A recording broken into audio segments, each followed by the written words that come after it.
20 years ago, CMOs built brands. Today, they're expected to build businesses. Who's actually running the business today? The CEO or the CMO? The modern CMO isn't just buying media and improving campaigns anymore. Our guest has spent nearly 20 years doing exactly that, helping build some of the biggest brands in consumer technology.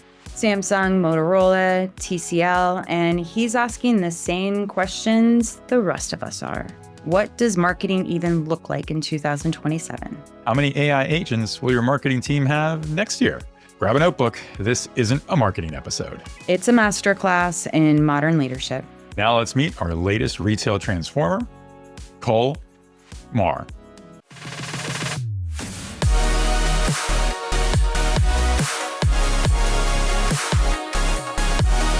Welcome to Retail Transformers, candid conversations with the visionaries shaping the future of commerce. I'm Ricardo Belmar. I'm Casey Golden. Welcome back, Retail Razor fans. We're here to cut through the clutter to bring you the sharpest insights from the leaders redefining retail, consumer brands, and the future of business. See, I think we can all agree marketing has had quite the identity crisis over the last decade. That's putting it lightly. We went from debating billboards and banner ads to talking about AI agent, creator economies, retail media networks, and whether your refrigerator should have a personality. Because that's what everybody needs, right? A refrigerator with a personality. Well, given today's guest's background in consumer electronics, that might not be that far away. Right? Because today's CMOs aren't just marketers, they're operators. They're expected to drive growth, shape culture, influence product strategy, and create customer experiences that span digital, physical retail, and everything in between. And that's exactly why we're excited about today's conversation. Our guest has spent nearly, 2 decades now leading marketing from some of the world's most recognizable consumer technology brands, from Samsung to Motorola and most recently TCL. He's helped shape how millions of consumers discover, engage with, and ultimately buy technology. Along the way, Cole has led major partnerships with organizations including the NFL, the Olympic Games, and Call of Duty, proving that great marketing isn't just about impressions and clicks. It's about creating moments that consumers remember. And here's what makes today's conversation particularly interesting. For the first time in nearly 20 years, Cole joins us at a transition point in his career, bringing a perspective that's equal parts operator, strategist, and futurist. Yeah, so today we're skipping the corporate talking points. We're talking about what CEOs get wrong about marketing, revealing how much brands should actually be spending on social media, and talking openly about AI, influencers, retail media, and whether the traditional marketing organization is built for what's coming next. And of course, we're asking the question I'm sure everyone listening is thinking. If Cole Moir were building a marketing team from scratch tomorrow, what would it look like? If you're a marketer, a founder, a retail exec, or someone trying to understand where business is headed over the next 5 years, you're going to want to stay for this one. Before we get started, I'd like to thank our sponsor, Retail Club. Join 2,000 retail leaders at the Retail Club AI Festival, September 22nd to 24th in Huntington Beach, to dive deep into how AI is reshaping retail while soaking up the sun at a fully outdoor beachside venue. Decision makers from retailers and brands can attend with free tickets and up to $1,250 in travel reimbursement. Head to retailclub.com/retail-razor-podcast to learn more. A big thank you to Retail Club for helping us bring you this podcast and all the other shows in the Retail Razor Podcast Network. All right, Retail Razor fans, let's go. Please welcome to Retail Transformers marketing leader, brand builder, and student of what's next, Cole Moir.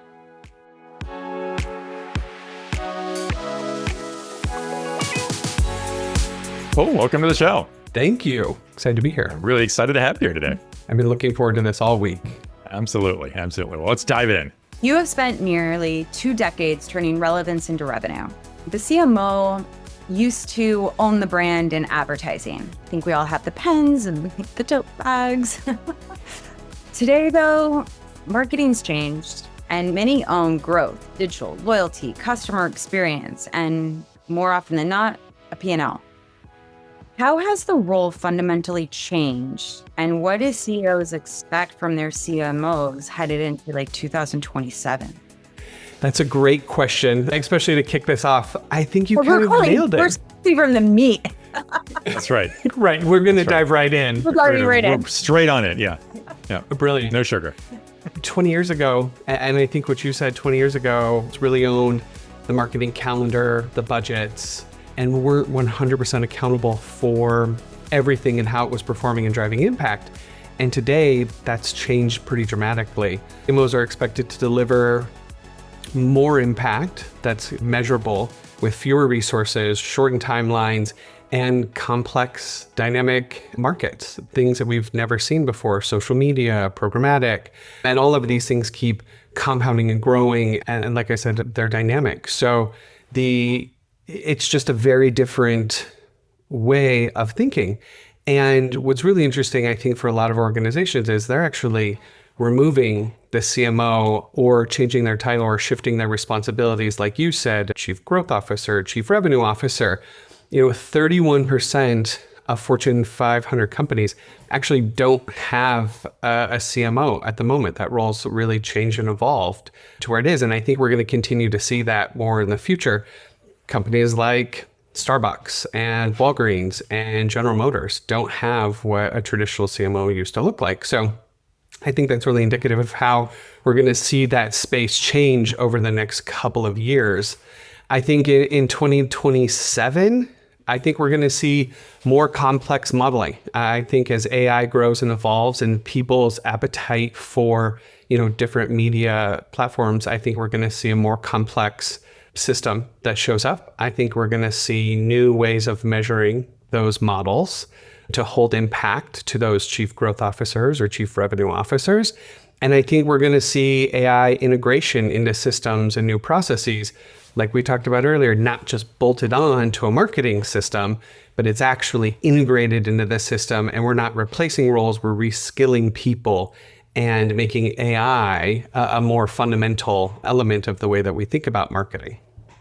How do you think that plays with the CEOs in organizations? Is your typical CEO kind of align with what you just described to where this role, whether it's calling it CMO or Chief Growth Officer and where it's going, or are more CEOs still kind of thinking about a more traditional CMO role from the past?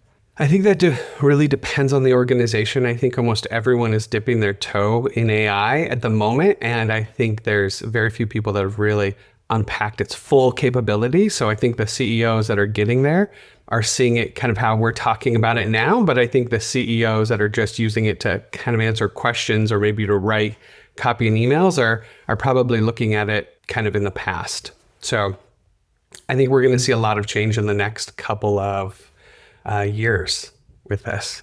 CMO role seems that it's become closer to a business operator than a traditional brand leader.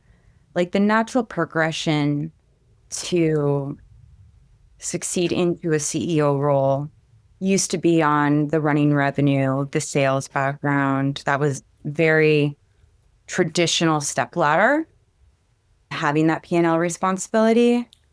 But today, do you think that's now shifted, that the next CEO might be funneling from the CMO as a more modern CMO? Ooh, I think that's a really interesting take, and I would put money there. I think we see a lot of, like you said, CEOs that grow from sales. But I think as we shift the impact and responsibility of our budgets in marketing to drive those sales, that CMO really has visibility into how the organization looks. It's not really about marketing anymore. It's really about transformation and growth. So yeah, I think that's a really interesting take, and one I would also put money on if I was a betting person, but yes. Yeah. Yeah, well, I think I agree. I think that's becoming a really interesting path in itself there. So maybe this is a good point before we keep going. Cole, give us a little bit of your background, since we went straight in to go into the meat of things, but let's just step back for just a sec and give us a little bit of rundown on where your career's been and what you've been up to. Yeah. So recently I spent the last 3 years at TCL, the technology company, where I grew or helped grow the organization to the fastest growing consumer electronics brand for the past 2 consecutive years. So really exciting work. But prior to that, I've spent time in technology working at Samsung, Sony Entertainment, Motorola, which was owned by Lenovo, and previously Google. And then before that, I worked at agencies, Ogilvy, Edelman, 360i. So I've had a really round career in what it looks like to grow business and how we think consumer first and what digital marketing looks like kind of at the center of that. You've had a good mix kind of in all areas in and around this entire marketing collection of roles. I'm curious what you think about how marketing organizations are structured today, and are they ready for where we're going? Do you think that their roles are missing in every marketing team for the next few years? That's a great question, kind of having sat on both sides of the fence and how marketing has grown. I truly think that the organization is going to be less about who reports to who and more about leadership, managing capabilities, or orchestrating capabilities. It's going to be more about what capabilities you can activate, combine, and scale on demand.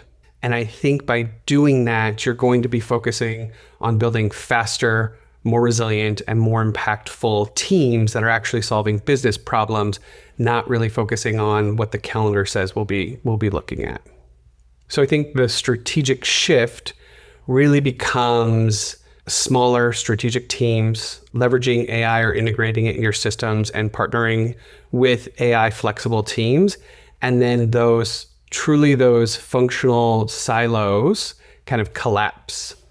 I think in the future, we'll have, teams that are 5 to 15, maybe 20 agents that are really focused on optimizing the work, creating new work. And then we'll have, your always on teams that are really building your briefs and helping to translate what the business problem is into something that can be digestible by your AI agents. And then those individuals will be the ones that are managing both taste and impact. So big shift. That's a big shift. Where do you see the biggest talent gap today? Is it going to be in strategy, tech, data, creativity, vision, or something else? Yeah, I think kind of all of those things. I think when we bring AI into it, and I've done some studying on this recently, is we're really going to have to focus on reskilling ourselves. And 2 of those main things are going to be taste levels, because AI can produce infinite pieces of creative, but having someone that can determine whether it's good or bad is going to be key. And then having the right measurement set up to be able to understand whether it's going to work or it's not going to work even before you get to market. I don't need any reskilling. I got good taste.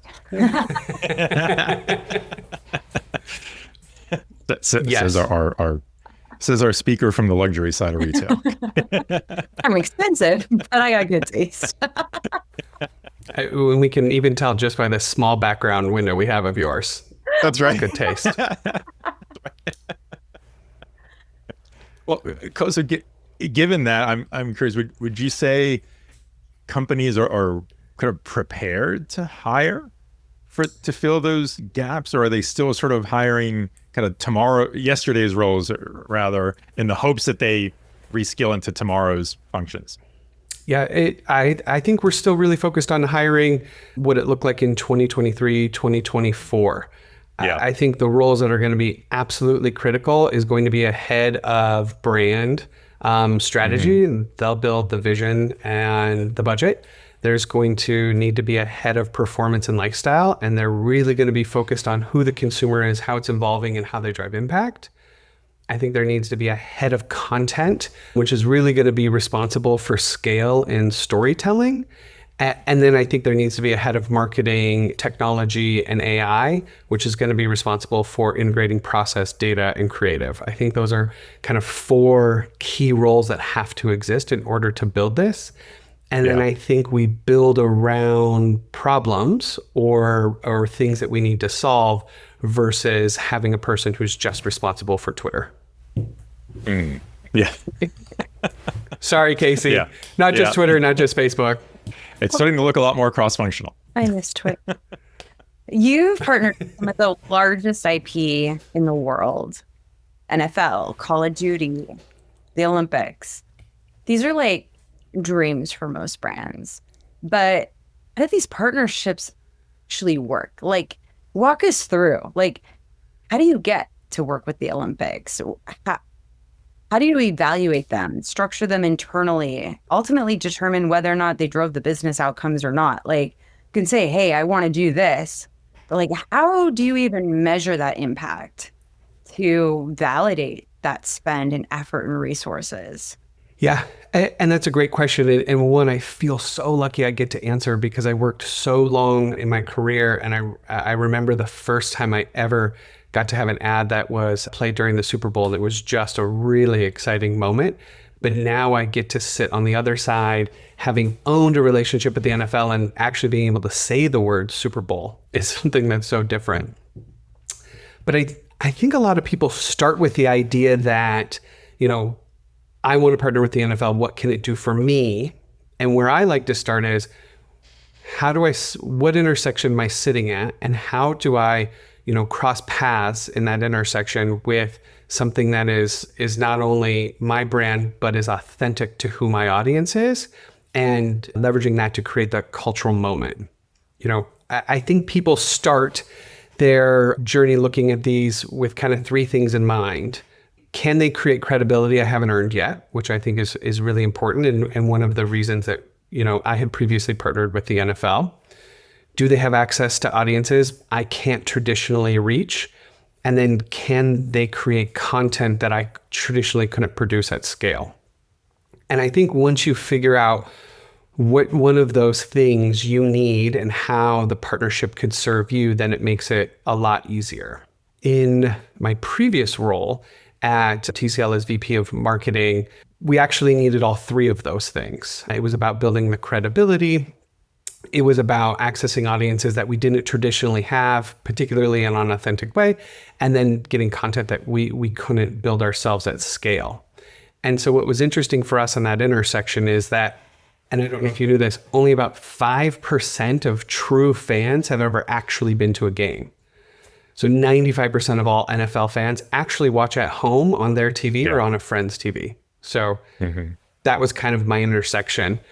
And then one other crazy statistic that we like to talk about is that of the last, I believe, 10 years, the 100 most watched TV shows, 96 of those are football. Wow. So it really made a lot of That's sense interesting. for us to partner there. Yeah. Yeah. So when you look at these partnerships like the NFL or like the Olympics, are you really kind of searching for a cultural moment that you're attaching to or maybe creating with them, to help really, really deliver your brand? It's not just a logo placement, right? 100%. It's really more about that cultural moment. And I'll give a good example of that. Partnering with the Olympics, we did partner with some athletes because as a company, we really embraced the inspire greatness as part of our intersection that we sat at. And we partnered with the Hughes brothers, Jack and Quinn. And we partnered with them probably 4 or 5 months before the Olympics to really build relationships and understand, what their motivation was and how they support the teams and how we build this culture together, because I think that's what makes something authentic. And after doing all of that hard work, Jack won the gold medal shot for the Olympic team. And it was just this really kind of beautiful moment where all of these pieces kind of came together. It's kind of like my old coach would say, success is when preparation meets opportunity. And that's how we set ourselves up for that. That's great. How do you plan for a partnership to create business impact versus brand awareness? I love that you asked that because as many people know, and hear me say this all too much, is measurement is my love language. Right? It's really the key that unlocks how we talk about influencers and how we think about the business and what comes next. So we really start by running the numbers early on before the partnership actually happens, understanding what the scale and the scope actually looks like, understanding how we can create impact, understanding kind of where our audience sits and where additional reach comes from. The hard numbers are really in lift in sales, shifts in traffic and potential signups. It just goes so far beyond what awareness does for this. But it's also important to think that through that, we're taking a look at our MMMs to understand, the halo effect that these kinds of partnerships have. So it's not awareness, but it's actually measuring how, we get introduced to people and how later on it gets to make conversion for us. And you just touched on, I mentioned one of my favorite things to kind of get into, and that's around influencers, because I think it really ties in to this part of the conversation. There was a time where influencer marketing was sort of this experimental thing that marketers were dipping their toe in and feeling their way around. But now I think it's really become a strong line item that every CMO defends a budget for. Do you think we've reached that peak influencer stage yet? Or are we losing the authenticity with some influencers? Or in some sense, you're starting to hear people say that, consumers are catching on that influencers are doing deals, so they're losing some of that authenticity. But I tend to look at where the dollars flow, and the fact that we're all still investing in it means it must be working. And so we're going to keep doing that. But over the next, let's say 12 months, where do you see brands really focusing in this area? Is it leaning more towards this new kind of creators? Is it micro influencers? Is it building community? A combination of all that, or is that not quite any of those yet? That's a really great question. And one that I've been a part of recently is really defending what that cost looks like. I think to your point, I think influencers or the state of influencers, let me answer this first. No, I don't think it's peaked. I think we're going to see more of it. I think we're going to see it appear in different ways, but CMOs and really heads of marketing are really being asked to justify that cost. And it's forcing us to take a discovery and trust tactic and to put it to compete with a direct response scorecard, right? So we're taking how an e-commerce would evaluate something and applying that to influencer marketing when we know that that's not what influencer marketing is designed to do. So I think the evolution of influencers, I think, is going to really pop up in two ways. I think, after the last couple of years, it helps us kind of segment influencers a little bit differently than how we've traditionally segmented them. And I think it's going to really break down into two groups that are going to be critical for everyone. The first one is always on micro influencers and UGC. They're more functional and they deliver the tactics of, traditional always on with consistent messaging, which I think is going to be critical and help support kind of reach and frequency modeling. And then the second group, which I think you touched on too, is more of affinities or communities. Mm-hmm. Yeah. We call them affinity groups. Yeah. I love TikTok. Like ridiculous. Same. 100%. I'm a huge consumer of it, I guess you could say, right? I'm a struggling participant. But I find it a completely different type of marketing a brand that works today than it used to. I'm very comfortable with editorial. I'm very comfortable with the polished. I'm so uncomfortable with the unpolished, not editorial. It's just being able to even get some of these videos or this brand information. Like, I would never dare get ready with me in the morning. I'm not going in the public without makeup on. Are you insane?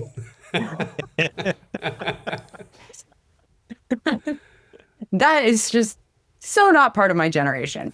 But I find it so admirable. I could imagine so many people I follow, they wouldn't be traditional influencers, like huge influencers. I would think that AI, it would be an amazing case that we could bring, every single brand could like find their people on like who those micro influencers are now versus trying to do this 3 years ago. Seemed like an impossible task. Do you Couldn't see agree more.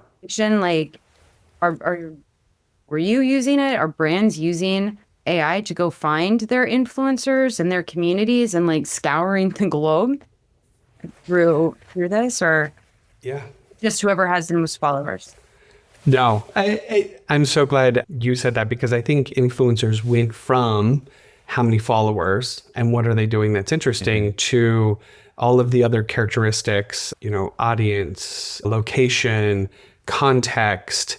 But now I think with using tools like that, like Creator IQ, and partnering with an AI to help, you're getting a more robust list of influencers that can really better authentically tell your story. And that's kind of what we talked about with affinity groups, because if I want to have a partnership with the NFL, it doesn't make sense for me to have a tech expert just talk about the features of the product. I actually need someone who integrates with the NFL, that loves it, has a passion, has its own audience that's NFL related, talk about my products in relation to the NFL. So why watching football on a TCL TV is actually better than any other TV. And that's where you get that authenticity and that context. But I will say it still takes some test and learn with these influencers to understand if they can really deliver your message in a really authentic way. So we've had to think about contracts. Historically, I've had to think about contracts in almost two parts. Like at testing, does this work? Can this work for us authentically? And then if it does, more long-term partnerships where we're consistently communicating, or we have kind of those micro moments that are important for the brand that we're executing the influencers on. It's like all of Gen Z are like born actors. 100%. And everyone has great lighting. My mission is to cut overhead lighting for everyone. Like we should no overhead lighting should exist. I know, right? I'm like watching some of these. I'm like, so did you actually like go set up the camera, then take all your stuff back outside and then pretend to come in? Like, this is effort. This is thought process for any movies. 100%. And I'll tell you, my favorite is to watch influencers that have a get ready with me that start at like 4 a.m, which means they have to get up at 5 or 3:40, set up a camera so then they can record their phone, setting an alarm at 4 o'clock. And I love it. That's commitment. I know. I am so impressed. I'm so impressed. If you tuned into one of our first year shows, so anti-influencer, I'm like, you're paying an influencer $25K for a post and you can't pay your employee an extra $1 an hour. That's literally working for you every day. So it's a really fair point. And now I'm like, okay, I see a whole entire talent scheme, the effort, the resources, the thought process, and like definitely skill set of its own. But it was like really hard to measure. Like, do you convert? Are you converting? What's your conversion rate? Are we still measuring by conversion rate, or are we able to track really good now so that there's like a myriad of KPIs that are going towards, or digital TV, interactive things like through this whole digital side of marketing? Can we measure without somebody scanning a QR code on the television? We can, and I think people do it, but I don't think we all do it enough. It's relatively expensive to do. And I think so performance metrics are always going to have a place for all of us. Impressions, click-through rates, traffic, etc. I think it's still going to play a role. However, I think there are a couple of things, particularly for influencers, that we really take a look at. The first one is brand lift studies. So when you're partnering with someone like, Instagram, for example, setting up those brand lift studies to understand how these influencers themselves are creating that impact, which is a incredibly smart and helpful. I've done them for many, many years, and they get more advanced. They really help me understand the audiences. And then messaging pull through. So making sure that they're getting the right messages that we're working with influencers to kind of seed.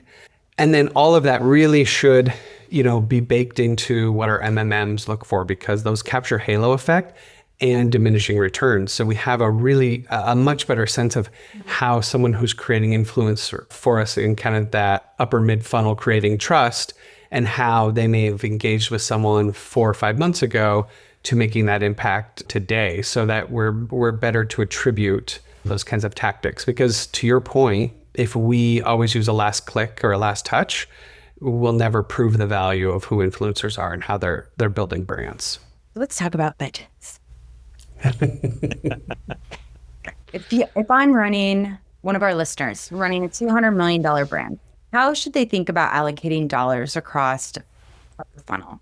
Like performance creators, retail media, emerging channels, search, Google. Is Facebook even still a channel? I don't know. Okay. I mean, how much should a brand like realistically need to spend on TikTok to even matter? I think a lot of people don't know what other people are spending. And sometimes this is kind of like a reality check moment that if you're not spending X, like you're kind of just throwing it down the toilet. That's a great question. And to your point, I think Facebook is criminally underappreciated right now. I think the audiences that have the money to spend there are there, and there is opportunity to influence on Facebook. And I think it's a different kind of content, particular for that audience. When you talk about, millennials and the need to have something perfectly curated, that still exists and lives on, meta platforms. And so I think there's I don't consider there's like Facebook and then there's Instagram. Yeah. I open Meta. Yeah. Right. Like I get some of the Instagram. Mean people are there, but they're pretty. People are mean. TikTok, everything's not so pretty, but everybody's so nice. So nice. Yeah. Yes. And I think TikTok's it's a much different animal when you think about, who that audience is, how they consume content. But I think some of the bigger differences is that Facebook has had 20 years of refining how to segment audiences and go after them and think about how messaging is delivered. And TikTok's in its infancy. Right? It's still around how content connects with those audiences. And so you have to be a little bit more scrappy, I guess, when you kind of create it. And that pays off in the TikTok space. So if you allocated a stack full of cash for a $200 million brand, does that change? Does that allocation dramatically change when you turn million into $1 billion? Yes, 100%. I think the big difference is, and if I were to break that kind of 200 million up, I would put 30 to 50% of it in that upper funnel consideration phase. And it depends on kind of the existing equity and the perception of the brand, how I would allocate that. And then I would put another 20 to 30% really in that consideration conversion part of that journey, really driving that sellout. And again, that really depends on what the brand is. And then the rest I would put into testing, right? With 200 million, I think there's enough money to do some of that interesting testing that we all want to do on emerging platforms and with influencers at different experiences and events and partnerships. So that's how I'd split that up. But if I went from, I think you said 200 million to $1 billion, then I think that shifts pretty dramatically. I start to look at bigger partnerships and owning the relationships with some of those, and without saying budget, but like the NFL, for example, really owning what that looks like and bringing that to life. And then taking a look at different audiences that I haven't traditionally reached that I should and could be influencing, kind of on that TAM level versus that SAM and SOM level. Like, who should I be connecting with? Because I really think if you're not spending more than 25% in that upper kind of mid funnel, then you're going to lose out in the next 2 years. I think you have to be building that upper funnel constantly, or you're not going to have people to drop into your bucket for that consideration conversion when the cycle of buying happens. I'm working in tech that's been 6 months to 7 years. It just depends on what types of technology we're selling. So, Cole, hearing you talk about that, I guess, how do you balance that tension between there's that brand awareness you're dealing with today, whether it's with the partnerships, whether it's the social commerce side of things, versus when can you prove the measurable return? And like one example I'm hearing more and more brands talk about is that as they grow their presence and do more on TikTok, it's not just how much they can sell in TikTok Shop. It's impacting, what they're selling in Amazon's marketplace, is what they're selling in a Walmart or everywhere, basically, because they're being seen, right?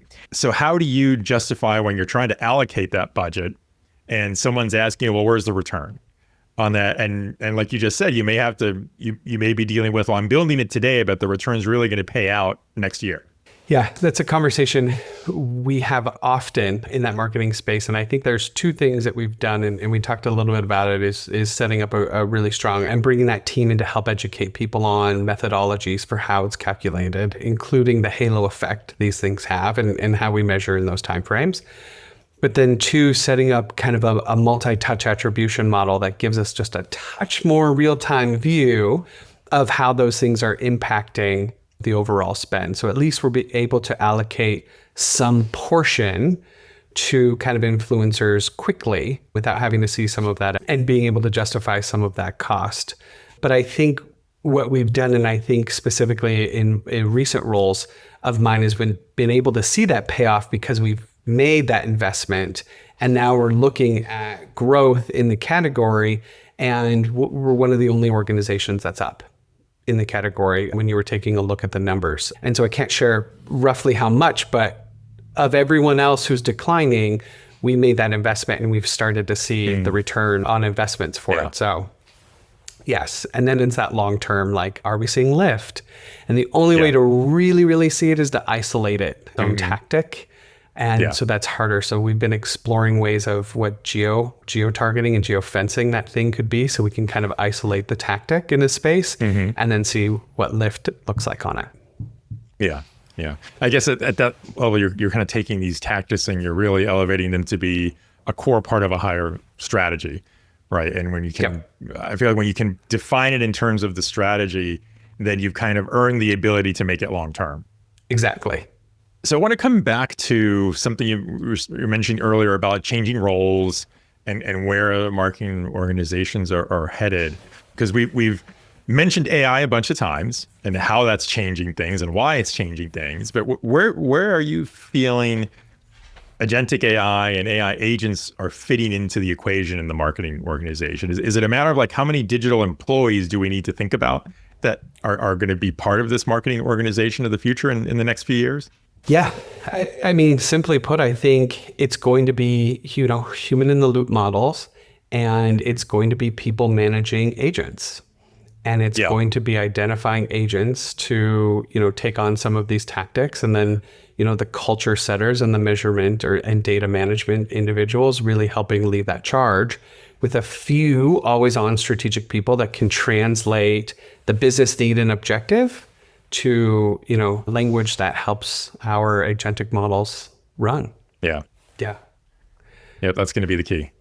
Yes, 100%. And I think, we said this, it's going to be less around having your traditional siloed individuals, your person who's social media and your PR person, and more around how do you build these cohorts that are going to attack the problem that needs to kind of be solved. Yeah. And with less people, less bureaucracy, I think you're going to see speed become one of our biggest opportunities to hit the market first. Yeah. And with that, to build on it, I think you're going to see much smaller companies for the first time being able to take on those larger enterprise organizations. Which I love, coming from challenger brand all of the time. Like, this is our time. This is our time to shine. Yeah, like, let's get. So I'm really excited about that. So if you ran into a 25-year-old marketer that said, hey, I want your job someday, what skills would you tell them that they should be developing over the next 5 years? And is there something they should stop doing immediately? Super easy. The top three things that I would always give somebody is, one, learn data. Data is important for me. It's where I started a big piece of my career, but I not only understand how to manage it and store it and govern it, but also manage what it says in a story. Like, how can you put the pieces of it together to help build the insights that are really important to move the business? Number two, we've talked about this, and Casey, you're a master at it, is taste. How do you learn taste? What's good? What's bad?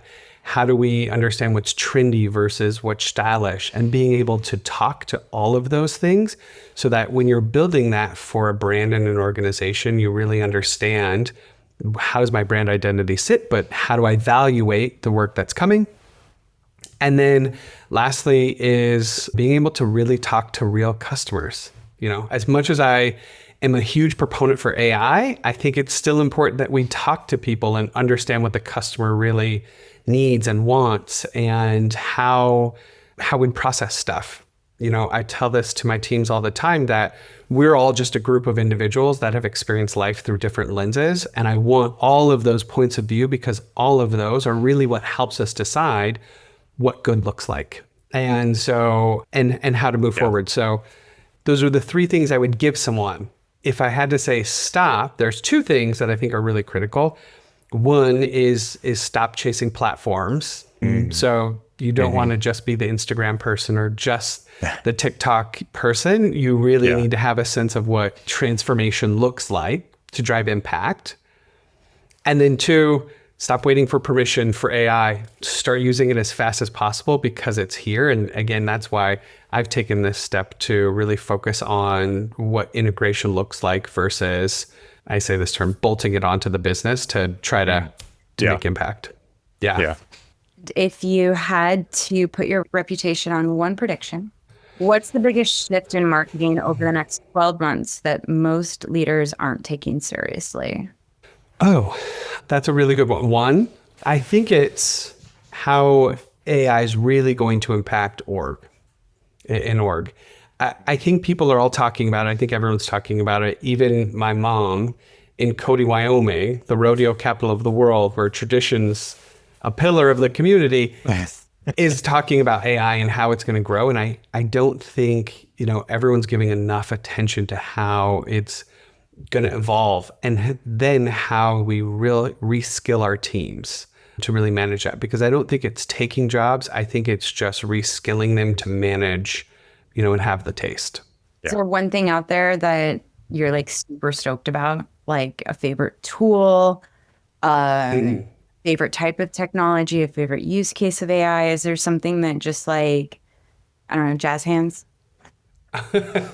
I'm always jazz hands. Yeah, what AI is actually doing right now when it comes to creative and video, I think is incredible because it's scaling the work. Like we've never had that capability before in a way that is just, it looks so real. And what I'm excited about is, and I think that's coming up, is we're going to start to see legislation that kind of starts to paint some more guardrails around how AI is used. And I think that's the opportunity where we see a lot of smart creative people actually dig in and do the work that's changing the business. So when you now have these parameters, you now have to think inside of a smaller box to still get the impact. And so I think we're going to see more of that. And I'm really excited about it, which I don't think anyone's ever said is more legislation is exciting, but that's right. Yeah. If you tune in on a regular basis, I've fallen in love with a lot of certain things that are AI that are economically impossible to produce. Like in the physical world. Like I love AI Nike. Oh. Yeah. And I hope someone at Nike is watching all of this because these shoes that I'm seeing are incredible. Yeah. Incredible. I know, right? Yeah. I just fell in love with another house that I don't even think Jeff Bezos could afford to build. Like we said, good taste. Yeah. I know, but it's changing. Yeah. It's ruining real product. It's like the downside to when we say you can use AI to imagine anything you want. It's just like junk. My expectation. Your luxury expectation's gone even higher. It's gone even higher bar. Because I was like, oh my God, I've never seen anything that beautiful. Yeah. Yeah. Yeah. Yes, I also agree with that. Video is so good, and I feel like you can. There's a level of quality that so many companies couldn't afford, to the point where like solo founders can, if they have the vision and the mindset to use the tools, they can create something that seriously looks like a movie. Like Quality. Yeah. It levels the playing field, and it puts an emphasis on good ideas versus who's the richest and first to market. And I love that, It's like because we've solved the how part. We've solved the how part. That's a great way of putting that. And as someone who did Challenger work for so long, look, I'm even excited about the video when you go shoot something, how you can, if you missed it in a take, that was it, right? You missed it 10 years ago, you'd have to reshoot or that was it. That's right. Yeah. Now we can leverage AI to kind of help rebuild what that looked like, or, change a voice to make it sound. And it's so powerful to be able to scale quickly the things that I think are going to happen. Yeah, I think it really does solve the how part, like I said, but it also kind of solves the scale issue, right? Because it allows more people, organizations to scale that couldn't afford to before. But I guess I want to ask you, because there's a couple of things I know you kind of circled back to in the conversation I think are super important, and that's around like taste, especially in creative, right? And you've mentioned how that's the one thing AI doesn't do yet, is it doesn't deliver the taste factor that humans do.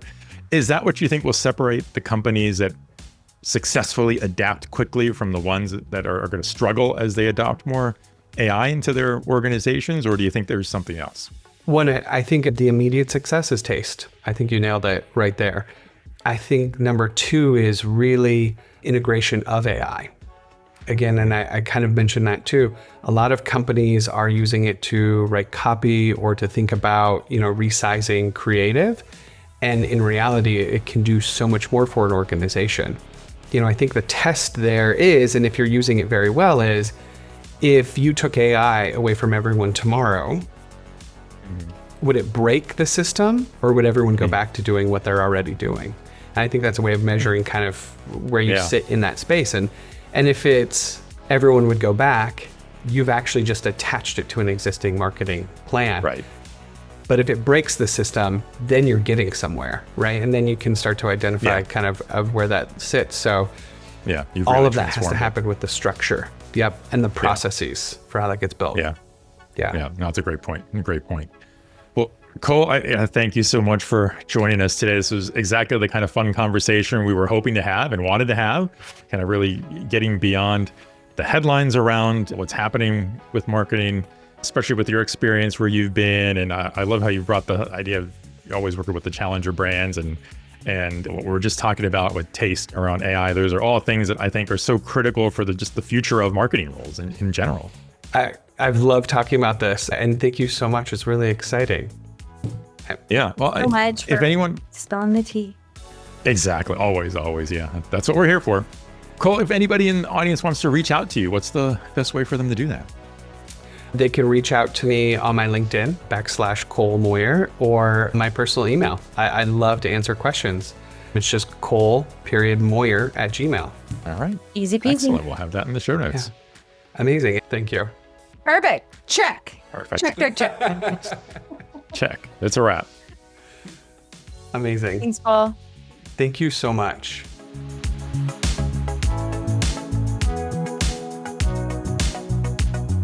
If you loved this episode, drop us a 5-star rating and review on Apple Podcasts, Spotify, or Good Pods. And if you're watching us on YouTube, like and subscribe before you go. I'm Casey Golden. Follow us on LinkedIn, Blue Sky, Threads, and Instagram, and subscribe to our Substack for highlights and bonus content. For transcripts and guest info, visit retailrazor.com. I'm Ricardo Belmar. Thanks for joining us on Retail Transformers, part of the Retail Razor Podcast Network. Until next time, stay sharp, be bold, and keep transforming retail. This is the Retail Razor for Retail Transformers.